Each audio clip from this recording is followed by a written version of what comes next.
Dober dan želim. A vam kdaj ni do tega, da bi vstali s posle in začeli nov dan? Ista kapa, ista jopa, če ne celo ista majica. Pa dec je čist spufan, boste rekli. Nima veze. Stvar je v tem, da je med posnetkoma leto dni razlike in dobrih 40 YouTube objav najrazličnejših vsebin. Predvsem takih, ki so meni pri srcu.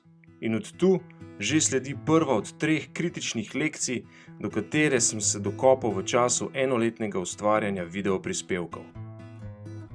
Torej, prvič, gre za prvovrstni kliše, ki drži kot pribit in gre takole. Ustvarjaj to, kar te veseli in na način, ki v prvi vrsti razveseljuje tebe.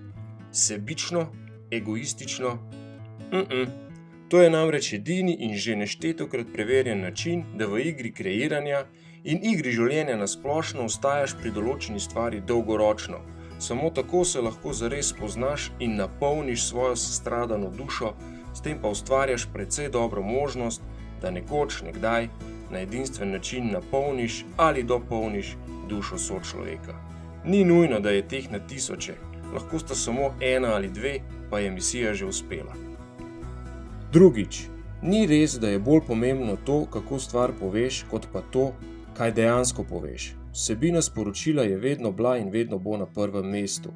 Video o Kojcu najprej sploh nisem želel objaviti, ker sem bil mnenja, da je preveč monoton, da nima nobenega ritma, da ni to, da ni ono.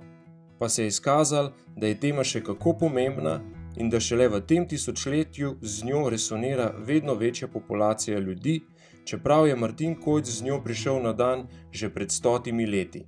Samo sporočilo torej ali informacija v ringu 1 na 1 pošteno namaha vso montažo filmskega materiala, kakovost zvoka, slike in vso ostalo fancy-šmensi video na vlaku.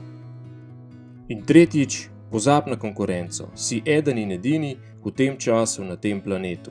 Debel, suh, poln las ali pa na pol plešast, kot sem jaz, tu si z lastnim notranjim kompasom.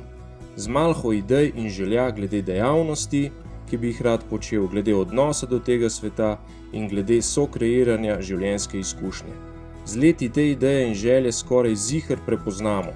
Mal manj ziher pa je, katero ali koliko jih bomo spravili na ta svet. In če je kaj pri tem kritičnega, je potem to, da narediš prvi korak. Pa naj bo ta še tako neroden, nesiguren in strašljiv. Srečno!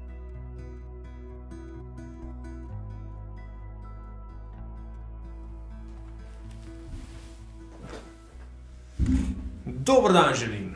Sem David Koprivšek, tole pa je moj prvi YouTube posnetek.